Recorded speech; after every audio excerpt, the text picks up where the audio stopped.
Hey everyone, and welcome. So today we're going to dive into a modern blueprint for financial independence, all based on the book Your Economy, Your Rules.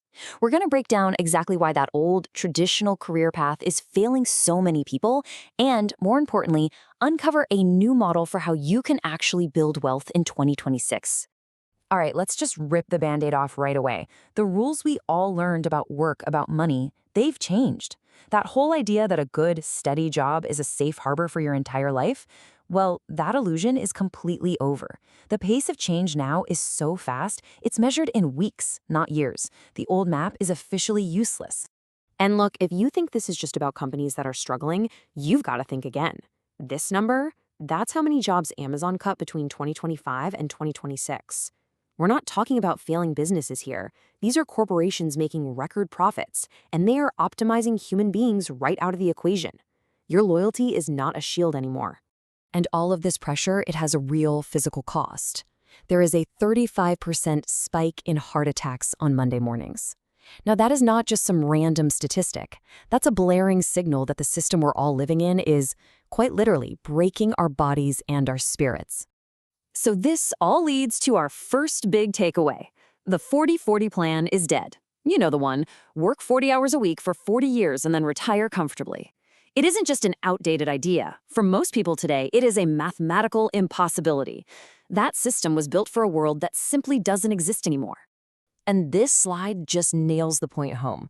Relying on a single paycheck can feel secure, right? It's predictable. But in today's economy, it's really more like an anchor than a life raft.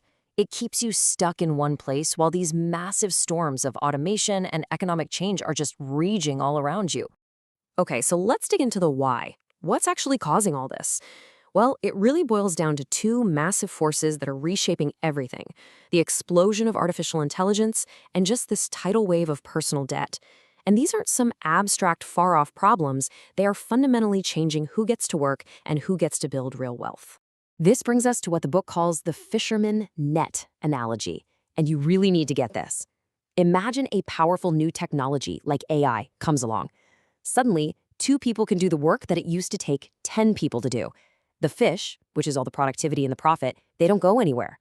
But the fishermen, the human workers, they get squeezed out, all to increase profits for the people who own the net. So who are these fishermen? We're not talking about low-skilled jobs here. I mean, look at this list. Customer service reps, data entry clerks, junior analysts. These are the pillars of the global middle class. These are people who did everything right, who climbed the corporate ladder, only to find out that the ladder is now being pulled out from underneath them by automation. And at the very same time, we're dealing with this: $18.8 trillion in U.S. household debt. The pressure is just immense. I mean, the average person who goes for credit counseling today is earning over $70,000 a year, but is carrying $35,000 in unsecured debt. This is not a poverty problem anymore. This is a full-blown middle-class crisis. I want you to just take a moment and really look at this number: $41,000. After an entire lifetime of working, the average person hits age 65 with just that much in assets. In most major cities, that's not even going to cover your rent for a year. The system has completely failed to deliver on its promise. Okay, so that's the bad news. A lot of bad news. But now we get to pivot to the solution, because the only economy that can never, ever be taken away from you is the one you build for yourself. And that requires a massive shift in how we think. We have to move from a mindset of employment to a mindset of ownership. So this is the real question we have to ask ourselves. If a salary puts a hard cap, a ceiling, on what you can possibly earn, and we've just seen how fragile that salary is, what is the actual alternative for building real lasting wealth? And here it is. This is the core concept. A salary is a one-to-one trade. You trade your time for money, and that has a built-in limit. Ownership, though, that's completely different. It creates value even when you're not actively working. It multiplies your effort. Just think about it. Every single significant fortune in the modern world was built on this principle. I love this analogy from the book. When you're an employee, you're basically a passenger on a cruise ship. It might be comfortable, but somebody else is setting the course, they're controlling the speed, and they decide when you get off the ship. But when you're an owner, you are the captain of your own vessel. You choose the destination, you navigate the storms, you are in control. But okay, I know what you're thinking. Being the captain sounds great, but it also sounds really, really expensive, right? Doesn't starting a business mean you need a ton of capital and have to take on huge risks? Well, let's look at a modern model that completely changes that equation, the capital-efficient business.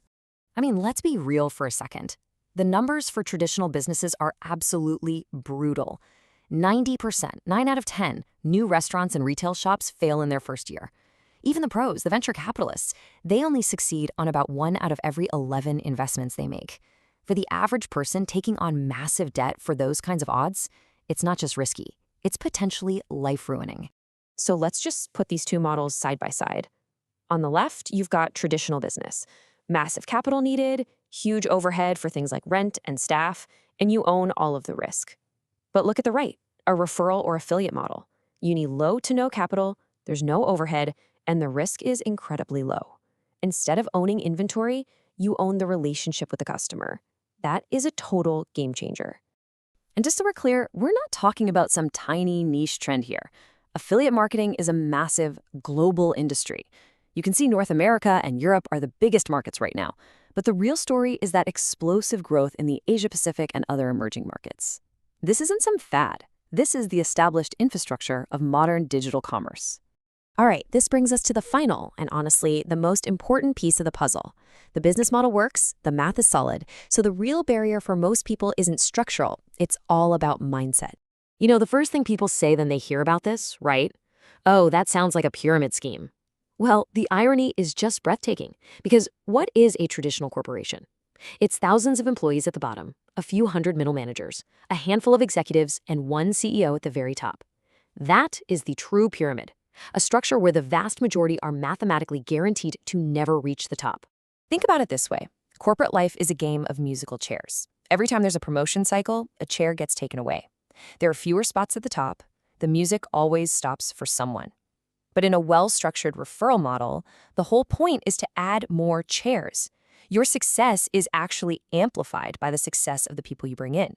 It's a system that rewards generosity, not scarcity. But look, you can't just jump into anything. You have to be smart about it. And this slide gives you a really practical framework for how to evaluate any opportunity, the 4 pillars. First, the product. Does it solve a real-world problem? Second, the company. Is the leadership competent and are they compliant? Third, compensation. Is the plan actually viable where you live? And fourth, support. Is the digital system up to modern standards? This is your due diligence checklist. And that brings us right back to where we started, with the numbers. This whole argument is based on math, the debt ratios, the automation rates, the income potential, and the great thing about mathematics is that it doesn't lie. It doesn't have opinions or cultural biases, and once you really understand the numbers, it becomes pretty hard to ignore them. So here's where we land. The infrastructure for this new way of working is already built. The market is growing globally, and the traditional path is, for many, failing. The data shows that this model presents a very real opportunity. So the only question left is, what are you going to do about it?